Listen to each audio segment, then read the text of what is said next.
Hello and welcome. It is 6 o'clock and the 6 o'clock club. It is Wednesday night, I believe anyway. I have to convince myself of what day or date it is. And I didn't discuss this with Kristian, but I'm sure he knows. It is the Ides of March today. Indeed it is, yes. So it Beware. interesting. Beware the Ides of March because traditionally, supposedly bad things happen, but I think unlike kind of the Friday the 13th type thing, that is basically based around the fact that a certain assassination happened back in Roman times. But quite funnily as well, it also sort of marks the day that all of the debts had to be settled in Rome. So Okay. I've got a feeling that that is also the one of the reasons why it's kind of like bad luck. Yeah. No, makes a lot of sense there. Yeah. Yeah. So I mean, traditionally back in the times of Rome, it was like the 74th day of the Roman calendar, which now equates to the 15th of March. Yeah, the Julian calendar, not Yeah. pre-Julian calendar, I guess. I don't know. I didn't really do history. Rachel did history. I did computer science, so I could tell you about computers. Yeah. Um, But I just thought I'd throw that in there as a little bit of yeah, history. yeah. Obviously, Well, Caesar got you come here and assassinated. you learn. Absolutely. But You beware the learn Ides of about. March. It is the Yeah. 15th. Has anything bad happened to you today? Have you had to settle any debts? Cool. Good grief. No. No. I mean, bad things Good. never happen to me. Good. Bad things happen around me, but not to me. No, it's been a good day. It's been a good day. I've sorted a lot of things out. So yes, I'm feeling organized right now, which is a very rare feeling for me. Excellent stuff. And if you are in chat and you want to share any of your Ides of March day with us, shout up. We'll be monitoring it. Well, In the mean, something great has happened today, actually. yep. Just because I'm looking in chat right now, and Oh got yeah, yeah, of Kyle and Matt. course. But congratulations, Matt, on Mm, 300% funding on your Kickstarter. It's Remnants is now 300% funding. It's £1,593. That is amazing. So congratulations, Matt. yeah, well done, Matt. I can't wait for it I have to. bought my playing cards. You've got your playing cards. I'm They always. are arriving tomorrow. Yeah. No, I'm really looking forward to having a look at it as well. And once it's out, we'll show everybody about it. But incredible, 300% funded is absolutely amazing, and I can't wait for it to come. I can't wait for us to have a proper look at it on stream. I might even play it on stream. So a solo Ooh. journal. So it might be pre-records rather than live because I don't know. I'm just throwing Because you ideas might out get there. writer's block. Yeah, quite as often happens, or I'll just go off on a tangent or whatever. But yeah, a big shout out, well done, Matt. A very a big congratulations to you. We are going to chat about something that Matt was also involved in, which is last Yes. night's game. Um, for those of you who are unaware, last night we did a live stream. There was Matt, there was Kristian. We were joined by Adam and Charlie, the designer of the system we played, very generously wanted his time to take over Twisted Narratives channel and run us a one shot with the rule set Shiver, and it was called Giggles Funhouse. And I don't know, how did you find it, Kristian? Oh, it was fantastic. So it right from the start, when it was mentioned that it was set in 1982, and it was a teen sort of slasher horror, because it's a horror themed game, hence the name Shiver. And it had this very teen slasher vibe, and I've seen a lot of those films. And we were sort of four misfit teens that were trying to get an invite to a party. Um, and it was us having to go into Google's Funhouse and get his red nose and get out again. And then if we did that for this Monica, that was the most popular girl in school, we get an invite to the party. And about halfway through, we realised we probably could have gone to the local pound shop or dollar store and got a red nose, which was funny. But yeah, we went in the carnival. Good thing, nothing but good things happened. And if you watched it live, then do not spoil it for anybody that hasn't watched it yet. It was a lot of fun. It was really the interactions between the characters were great. I really enjoyed I really enjoyed Wires' motivations to go and take apart the stereo at the party. Yep. That made me laugh quite a lot. And the interactions between my character Snivels and Andy's character Eddie, with a lot of antagonism there because it started to evolve. I mean, I got acid in the face, and my character, as was explained to Andy earlier, my character, I thought of him a lot as being like Benny from The Mummy, where it's this really horrible, sniveling, conniving character that will push anyone out of the way to survive. And I'm actually disappointed that I didn't die. I kind of really hoped that my character would have died, or maybe I did, maybe I didn't. But no, I really hope my character would have died. But yeah, if you haven't watched it yet, go and watch it. It was a load of fun. Charlie was an excellent director, put a really good story in front of us. Adam was great fun to play with. And as always, it's a lot of fun to play with Andy, and it's a lot of fun to play with Matt. So it was a great evening all around. What did you think, Andy? How did you find the system? That was brilliant. I had a real blast. I mean, I love that period. It was a renaissance for me. So it took me back to the 80s anyway. Not that I visited any slosher fun houses, but just that era. It was a very interesting era because there was a lot of very strong, and I don't think it was even called pop culture then, but pop culture coming out. Um, but there was no spoilers. There was no internet.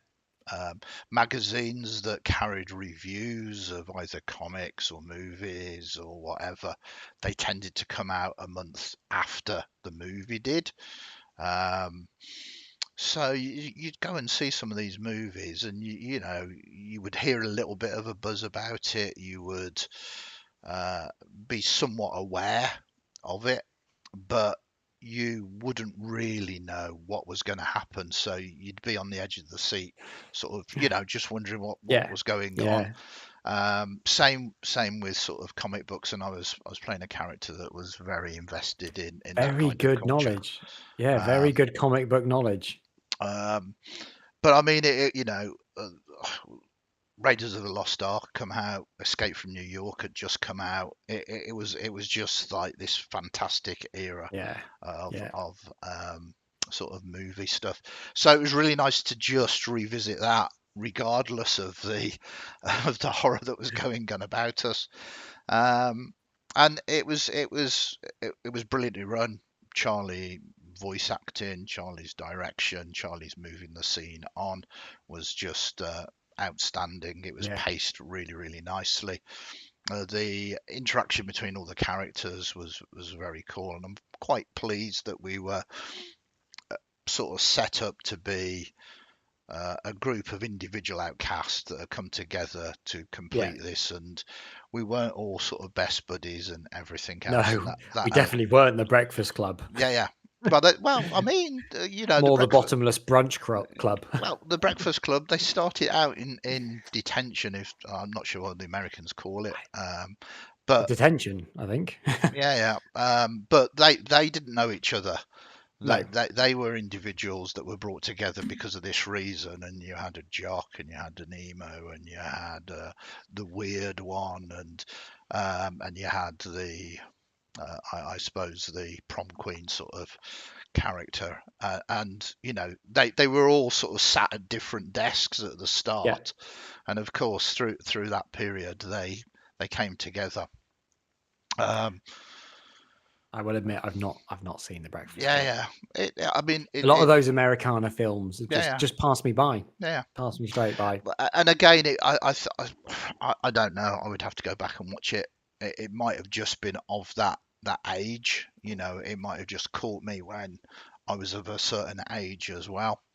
Um, But no, it was really nice for our characters to be like that. That we kind of were aware of each other, but hadn't really interacted during Yeah, high school, and yeah, then we were forced to sort of either work together or not, really.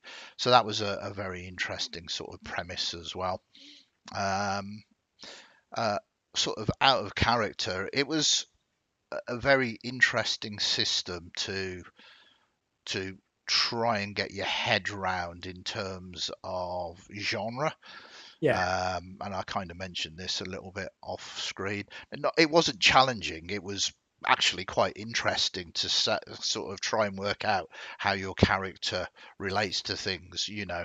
Um, is this just an old man with a rubber mask on pretending to be a killer clown, yeah, sort yeah, of Scooby Doo esque? And should we like take him down? yeah, Or is this some kind of nightmare creature that is, haunting and, you aren't going to be able to handle or deal no, with? no, you can't reason with it, you can't kill it, because when you Yeah, try and kill it, it's going to get up again. That Michael Myers, that yeah, yeah, supernatural thing. Yeah, absolutely. yeah. Well, we won't reveal which one he was, again, because you might not have seen it yet. Yep. But I, yeah, I completely agree there. Yeah, it yeah. There was an assumption and a hope that it would be one kind of thing. Hmm. But as you say, with the system, it really could have gone anywhere. Yeah. So I found that sort of challenging and interesting at the same time of me sort of stepping back from my character and going, how would this? I'm not quite sure how old we should have been because we were just leaving high About school. 18, I Yeah, think. sort of I eight. think it's 18. Yeah, yeah. Because the American education system is slightly older, I think.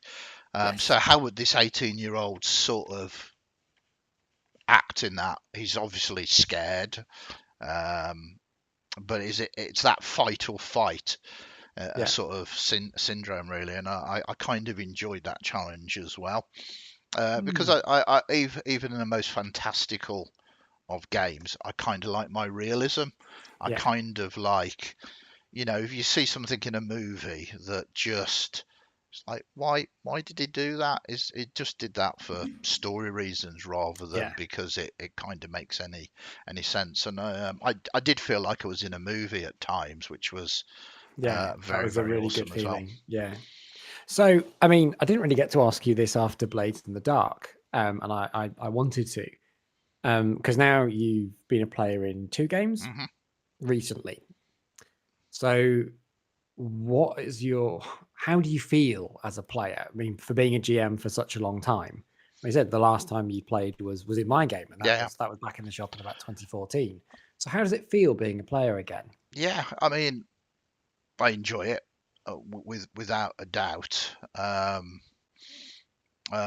And it's most definitely an awful lot less work for me.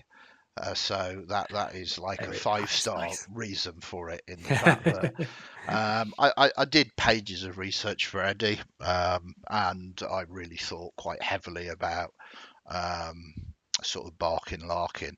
But I Mm, enjoy that anyway. That's yeah, that's not work. And to be fair, I did do quite a lot of work on doing the stream setup and all of that kind of stuff. But what I didn't have to do is kind of write the scenario, work out the yeah, scenario, and that is a considerable amount of work and quite a challenge as well. As I mentioned with the Tales from the Smoke Cthulhu game, there was a substantially larger amount of work that went into yeah, that went to yeah, either yeah, Blades in the Dark or Shiver for me. Um, so it's great. So if anybody wants to GM and feels up for the challenge, send me a DM and I'll add you to the list. Absolutely. I love GMing. Um, as actually a player in a game, um, I find myself having to hold myself back, yeah, because I mean, it's everybody's table without a doubt, but the GM is there for a purpose, yep. and you don't want to be a co-GM. You don't want to be No, trying no, to do something that the GM doesn't like. And I did do something in last night's game, but I tried to make it as transparent and as is this okay Yes. kind of Yeah. situation. And I sort of raised my hand and I kind of Yeah. gently explained, would this add to a scene?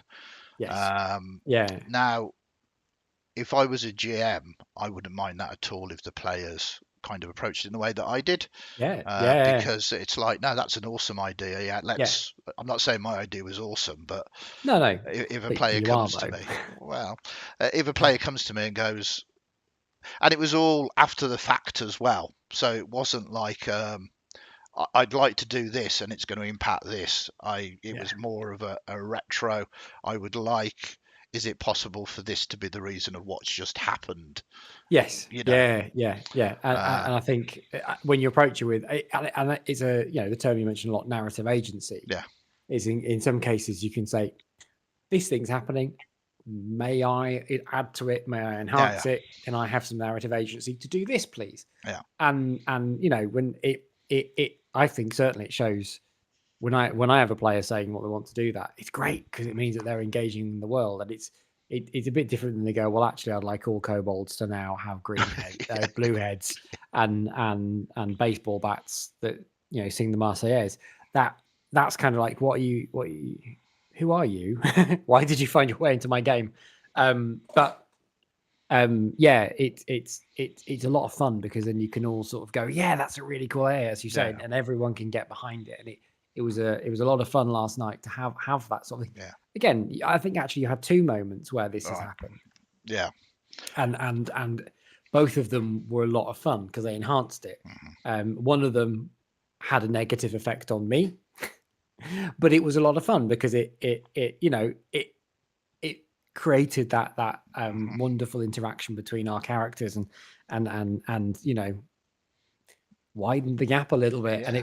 it was really good. It was really, really good. I mean, you're right. When you're a GM and you play, because I found this because I was a forever GM until I joined the Twisted Narrative server a couple of years ago and started playing in the Sunday Eberron game. Yeah. The first thing, well, one thing, the benefit I have is I don't think I know the rules.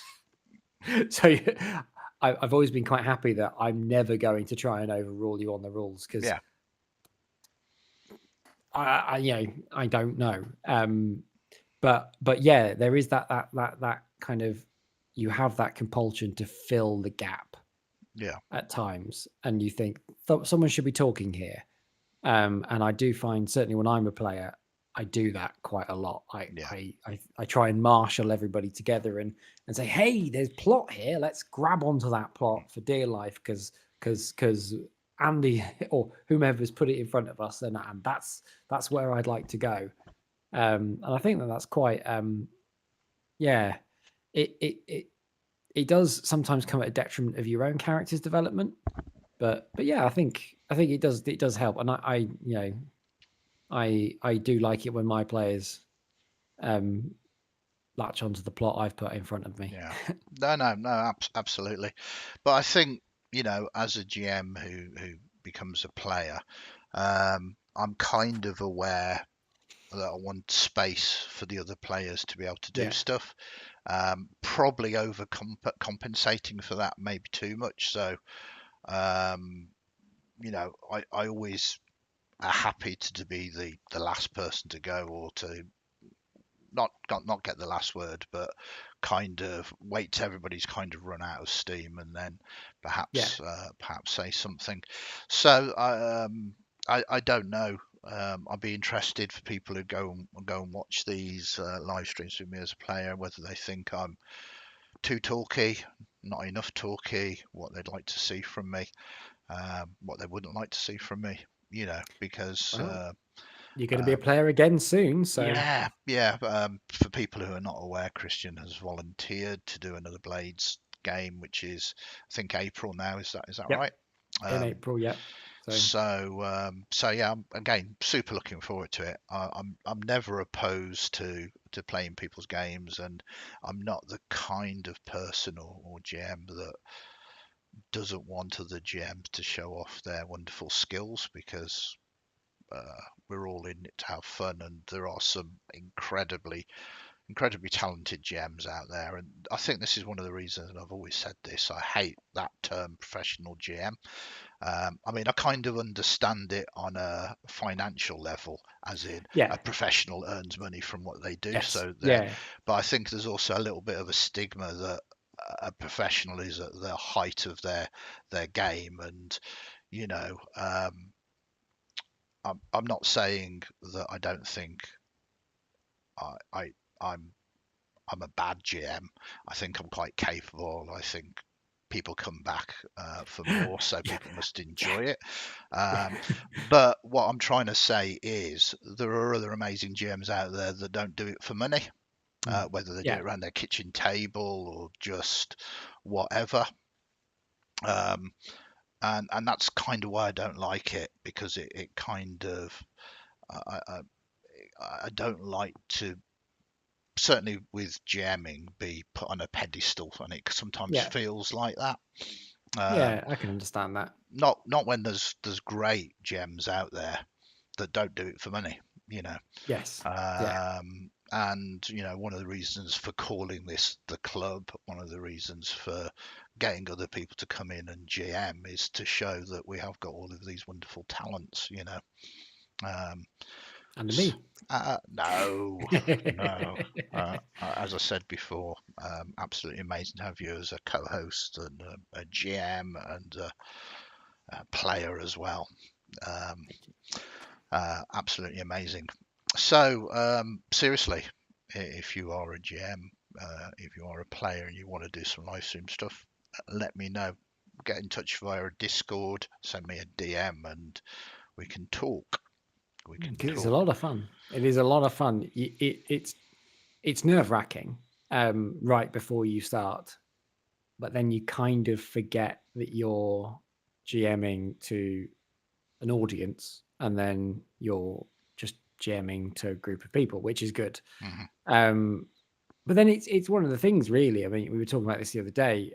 There is that element of you when it's for we are live streaming. We these are actual plays that are going out there, and there is an element of I said this about myself. The moment the camera's on, I feel a little bit more like I'm on, and I've got to perform a little bit, and all my characters are very similar. As I said to you earlier, I do struggle with characters that aren't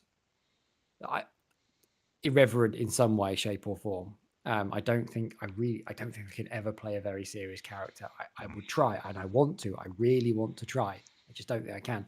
But I think that kind of there's that balance between remembering that you're on YouTube, and also remembering you're at players around a table that actually want to role play and get on and have a good game. There's kind of a fine balance there Yeah, of content to fun. absolutely. And like for your game and for Charlie's game, I deliberately chose a character that was a team player.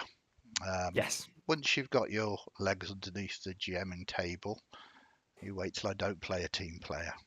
But that's the thing. Like I don't want to get I typecast. no, I mean I would say with Iron Bar in the Eberron game and with Francois, despite Francois being what he is, I I, I consider both of those to be team players. Iron Bar is always he's affable, and Hmm. I'm trying to make my character in the Eberron game affable and likable and brings everyone together and accepts everyone and loves everyone and that was another reason why last night I wanted to play a guy that was an absolute Yeah, goit because I don't get to play an absolute goit at times and it was a lot of fun um but it was like this guy, if I'd met him at school, I he probably I probably would hate him, mm, and I probably would end up in the same friendship group as him, but I would still hate him.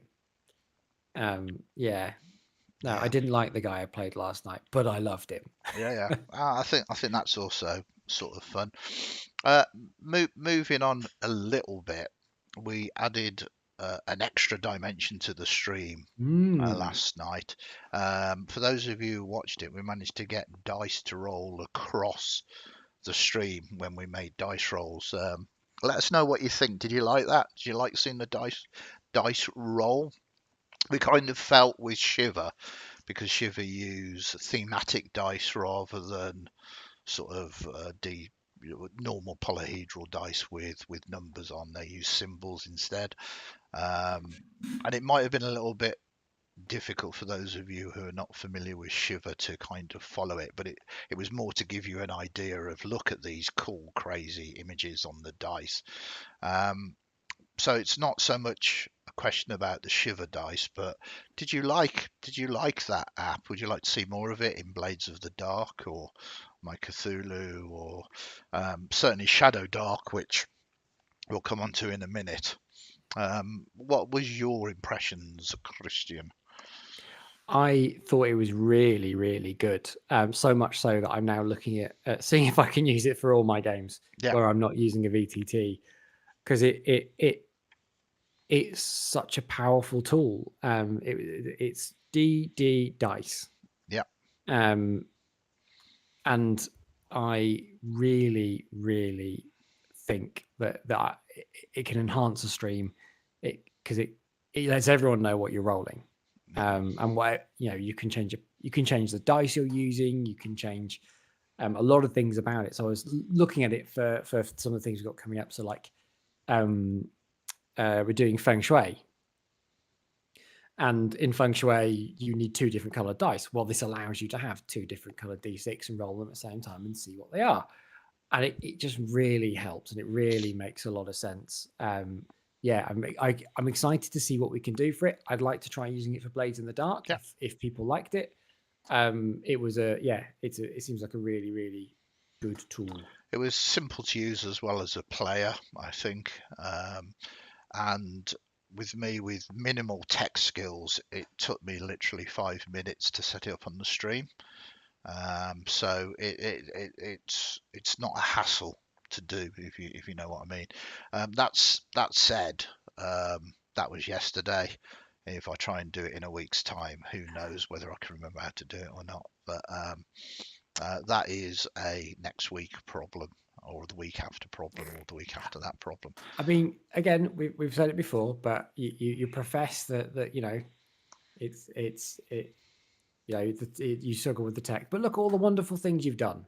Look at all the brilliant stuff we've got here, all the live streams, the backgrounds we've got, everything, all these wonderful graphics that sort of Well, Elsa helped you make. Elsa, And yeah, a big yeah, shout out yeah, to yeah, Elsa as well. massive shout out to Elsa. But all this stuff you've put together, I think you deserve quite a lot of credit for that, Andy. Well, it's a case of needs must, I think, where it's just like, if we're going to push things forward, I better just get on with it and see what I can do. Oh, just accept the compliment. Yeah, well, okay, okay.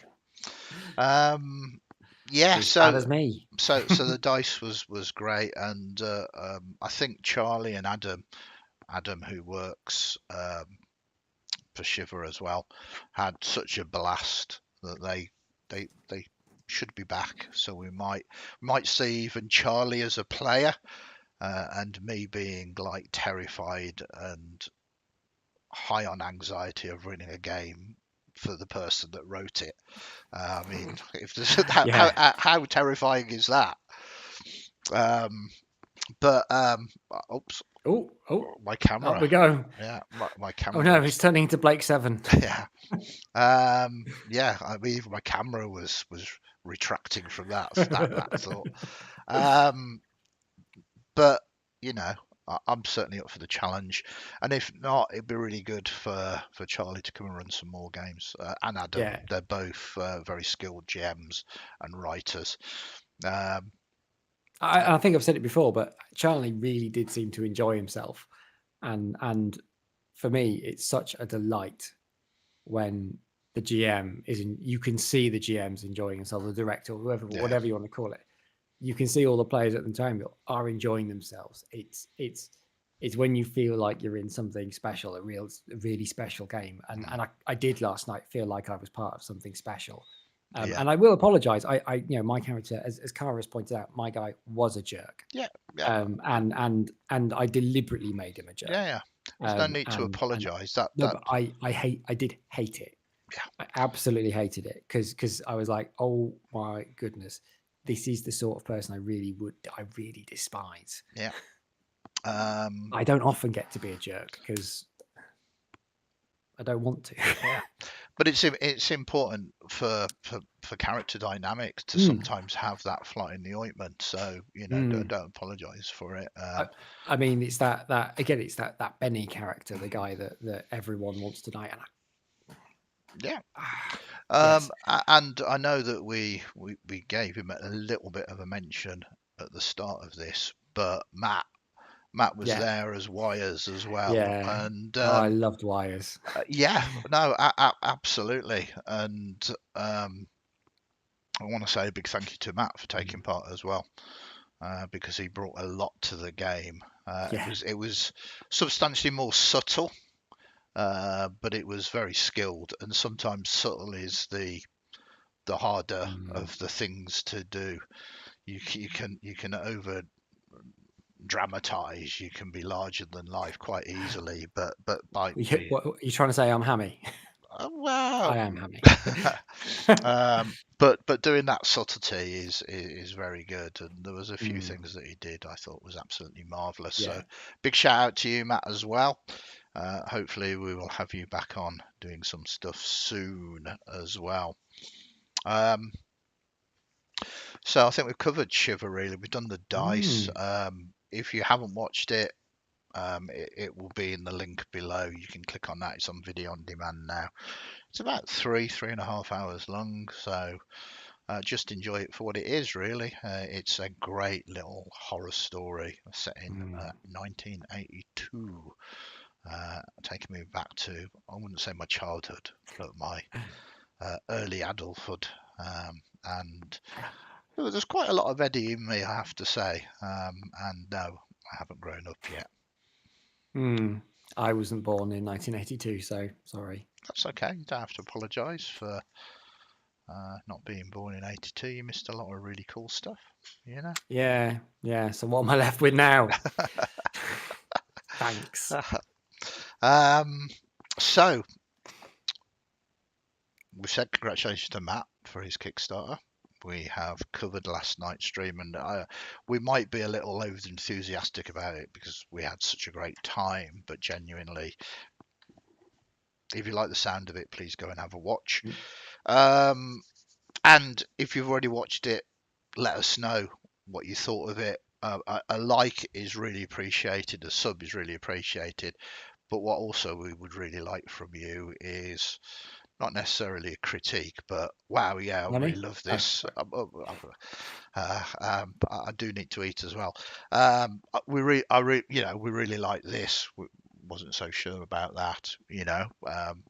Um, you know, whether you prefer to see one shots or would prefer to see like a more campaign type game, sort of go ahead, etc., etc. Really, just let us know your thoughts. I suppose we are a club; we're all in it together, and the only way that we can improve is by seeing what you want, and we can tailor uh, the uh, the streams to your tastes, basically. Um, so I want to talk about my obsession. Still my obsession. I do tend to get obsessed with things and then forget about them, become obsessed with other things. But this hasn't worn off for a week or two, which is Mm, Shadow Dark. I know I've mentioned indeed. it before. I am going live at about 7 o'clock tonight, and I'm going to be taking an in-depth peek at the quick start rules of Shadow Dark. It's a new sort of fantasy role play game that blends the old school feel with modern mechanics, and that kind of sounds kind of strange, or but you'll see what I mean, and I'll give you all of my thoughts about that from 7 o'clock onwards. I'm literally going to get the quick start rules split into two. It's players and it's game masters, and I'm going to start reading and uh, giving you my opinions and comments and kind of trying to explain why I am currently obsessed by this. It's on Kickstarter at the moment for the full book. The quick start rules are free. You can go to their website, download it completely free.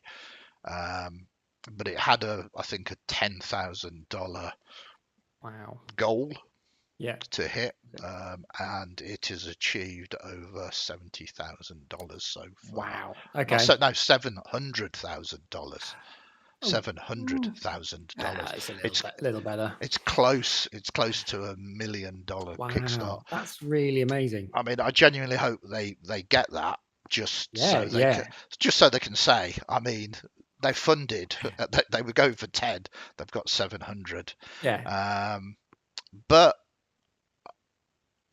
again, sort of living through the experience of fourth edition Dungeons and Dragons, creating Pathfinder, I think we are about to see, and it sounds really strange, but another player, Arcane Hmm. Library, um, um, the company that is behind Yeah, sort of publishing it. I don't think they was expecting it to be anywhere near as massive immediately as it is. yeah. Um, but it's very good, and it's very adaptable to one's needs. So, Um, what do you think has kind of stoked the fires of this renaissance for old school style well, RPGs? Because I, there's quite a lot of them around at yeah, the yeah, moment. yeah. I mean, Because it can't be critical. I don't think it could be Critical Role, could it? Because that's not really that's fifth edition and that sort of thing. So, yeah. what do you think's done it? You see, the real either genius or craziness of Shadow Dark is it's not old school. No, no, no. But the No, no, no, no. theming. Yeah, but I mean, this is it. It's very clever. It's not gone.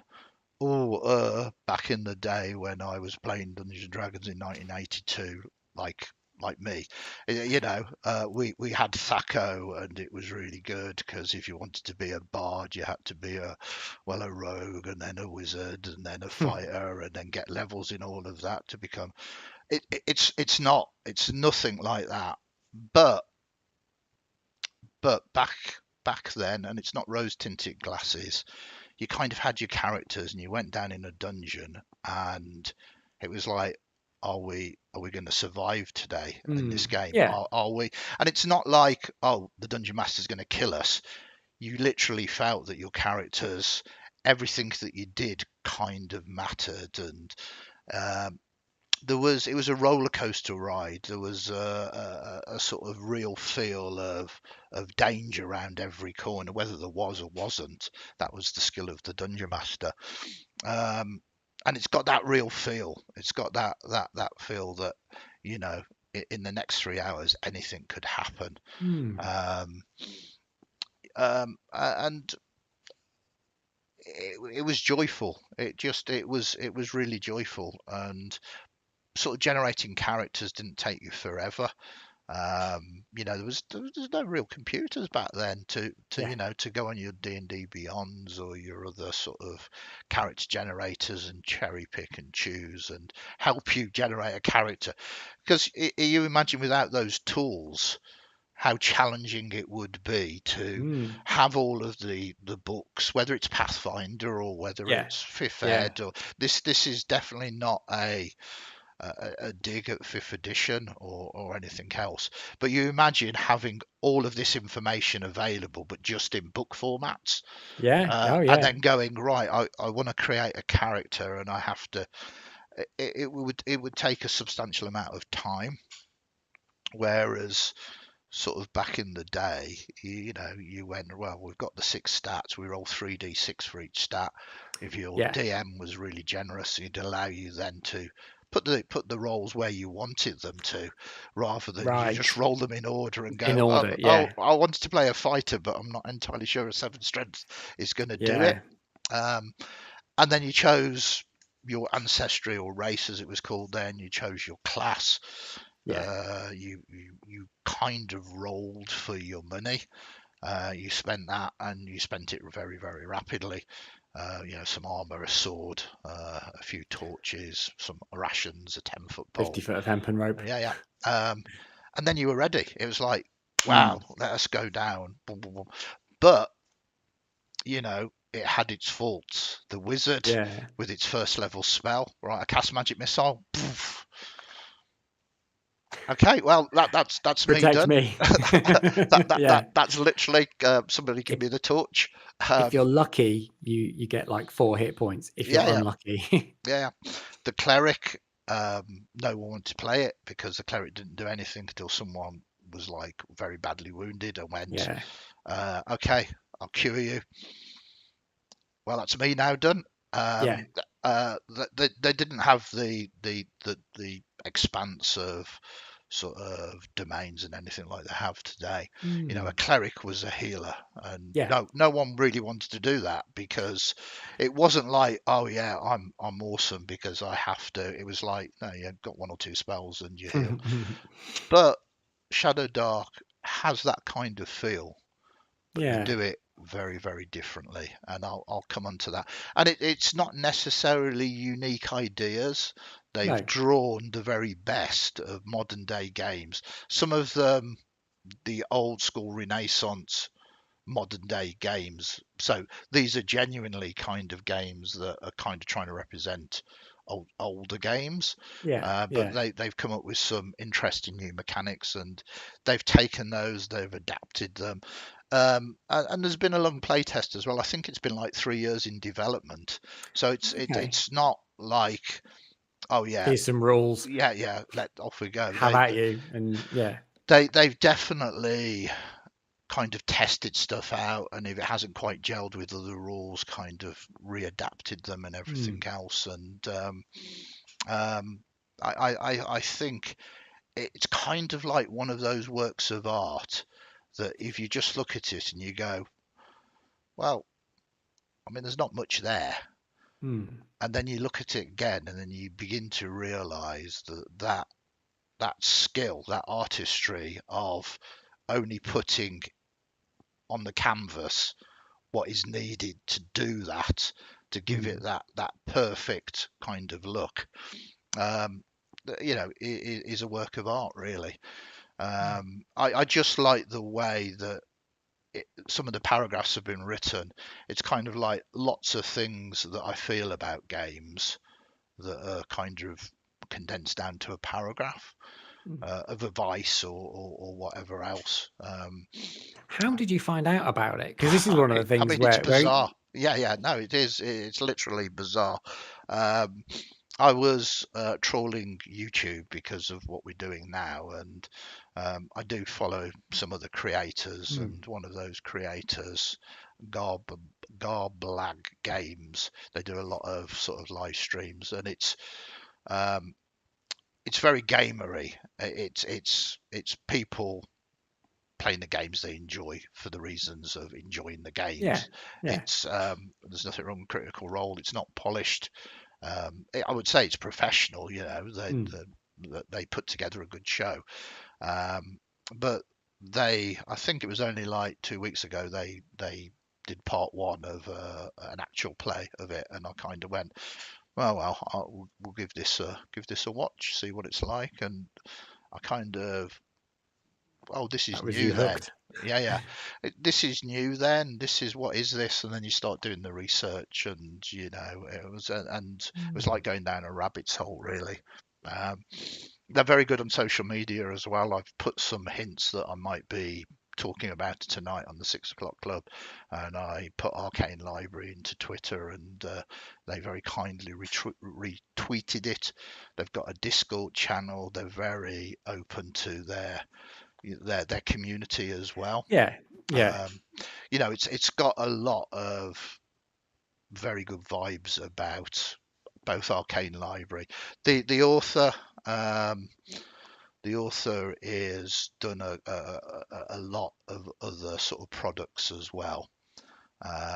So they, you know, they've done a lot. I'm trying to not spoil everything for later, otherwise I won't have anything to No, talk no, about. no, no. Um, Well, I mean, you said before there is this revival at the moment of these old is it OSR, old school rules and yeah, things like that. old school Renaissance. Yes, and I mean, you know, this we I think we've mentioned this before, but there's definitely in Sweden there's this happening at the moment. Mm, In fact, my wife is she's learning Swedish, Yeah. And she thought, oh, I'll get some Swedish role play books and translate them and get some PDFs and translate them and have a look at them and see what they are.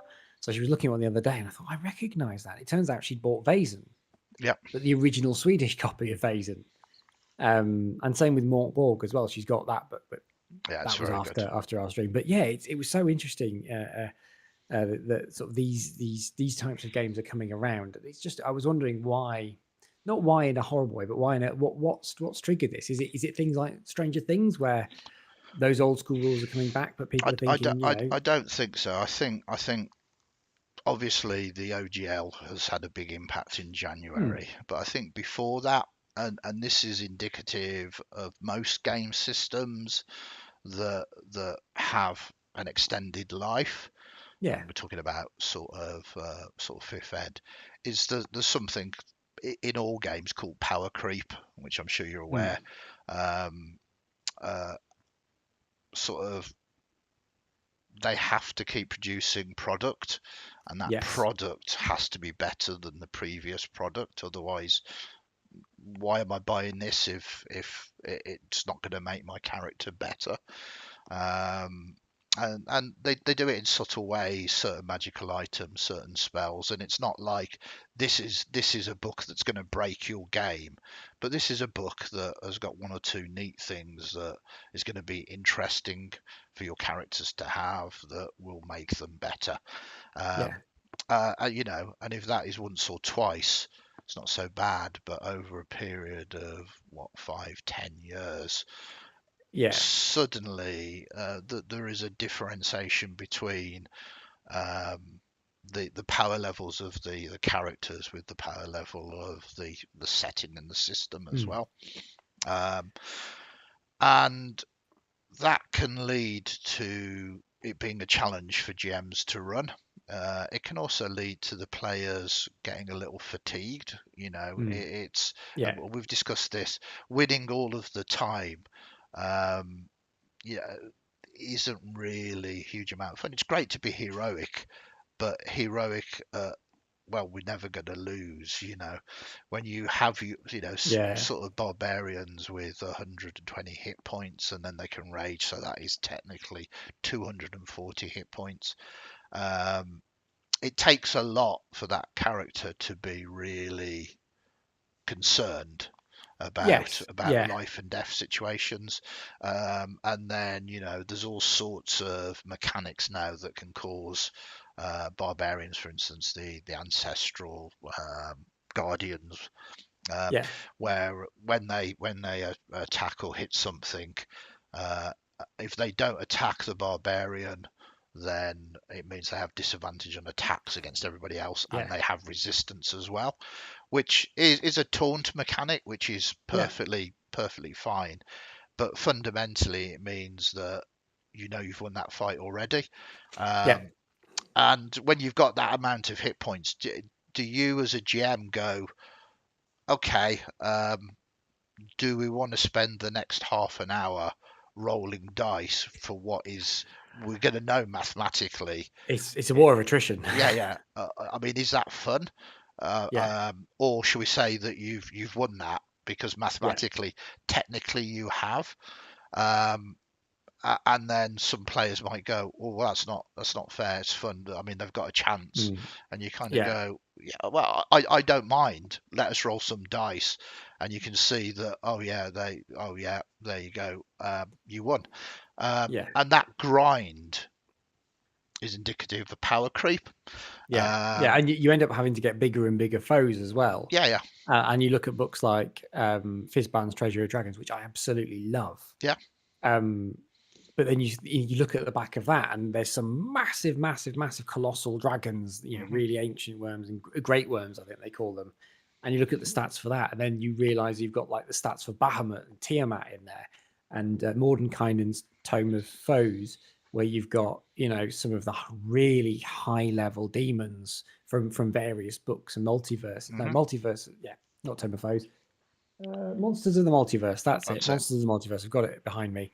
But yeah, you have to really escalate all these foes and keep going up and keep going up. It's the Dragon Ball Z problem Yeah, where you know, the main character, he defeats the strongest person on Earth, and then the strongest alien, and then the next strongest alien, and then suddenly you're going to the strongest one in the galaxy and the strongest one in the universe, and then you're having this tournament across multiple universes because suddenly these are the only threats that can come up against you. Yeah. And it's that escalation of you keep throwing bigger and bigger things to hope to not kill your players, but to hope to, you know, challenge your players until eventually you're just like, well, we need the epic level handbook now. Yeah. And each table has their own fun. Don't get me wrong. And Oh yeah, I like my collateral damage game, Friday 18th level, and we rarely get into combat. Rarely do a lot of really grindy combats. It's very very role play orientated, and I love their characters. But that is apart from the system, as yeah, opposed to because of the system. yeah. And for me, I love fifth edition D&D. I'll carry on running it. It's not a Mm, problem. But your question is why is there a renaissance? And I think yeah, this renaissance is because of the power creep of both Pathfinder and Pathfinder 2 and Fifth Ed, because everybody knows Fifth Ed is coming to an end and something is going to replace it. One D&D, we all really believe that Wizards would be crazy not to have it backward compatible. mm, So the new game that Wizards is going to release is really going to be 5.5. I'll put money on it. You know, it's going to be a revised edition, a fifth edition, as opposed to that, which doesn't actually overly account for the power creep that has happened. So people are looking for something fresh, something that they can kind of go, something they can be really thrilled with yeah. again, you know.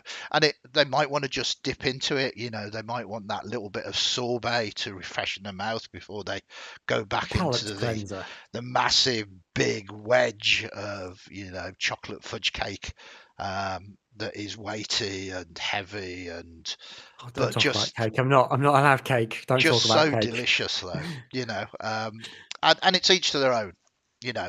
Mm, But you asked me why I think it, and I think people are looking for that little bit of mm, palate cleanser at the yeah. moment, and some people will stay with it, and some people will go, no, I'm going to go back to what I love, you know. I mean, the thing that's made me really happy at the moment is it seems like role playing is everywhere. Mhm. And for every sort of thing you want to do, there's so much choice out there for maybe a bit too much, but there is so much choice, and there seems to be a system for everything. Mhm. It feels like we're in a really Oh it yeah, feels like actually we're in a really good place as a role playing community. yeah. And you know, it's never been more welcoming, and it's never been more. And yes, there's a lot of people out there that aren't, and those are not nice people. Mhm. Um, Yeah. you know, there are a lot of communities that create safe spaces, and there are a lot of systems and games that are creating safe spaces for everybody, and people can role play the characters they want to role play, and they can enter these worlds and share these stories that are absolutely fantastic. And it just, yeah, it feels like we've entered. It feels like we're entering a bit of more of a golden age of kind of for choice and things. Absolutely. Absolutely. Right. I'm going to be doing a stream in a few minutes' time, so I better get ready for that. And That's a I good need to job. cook my wife dinner. You do indeed. So it's been really interesting once again chatting. I hope everybody in chat has found this interesting, or if you're watching on catch up. A lot of things to think about, and I'm sure I will be sort of verbalizing my thoughts in a few minutes about Shadow Darker a little bit more as well. So thank you very much for joining us. Thank you, Kristian. Always a pleasure. In the meantime, have a great best of evening. If you are going to join me, I will catch you in maybe 10 minutes, if not less. Stay safe, everybody. And for people that are not aware, tomorrow night's club is the Icebreakers third anniversary. So the majority, if not all of the players will be jumping into the club pre-game to celebrate their 3rd-year anniversary. So watch out for that as well. Take care, everybody. Stay safe. I will catch you all next time. Bye bye for now. Bye, everyone.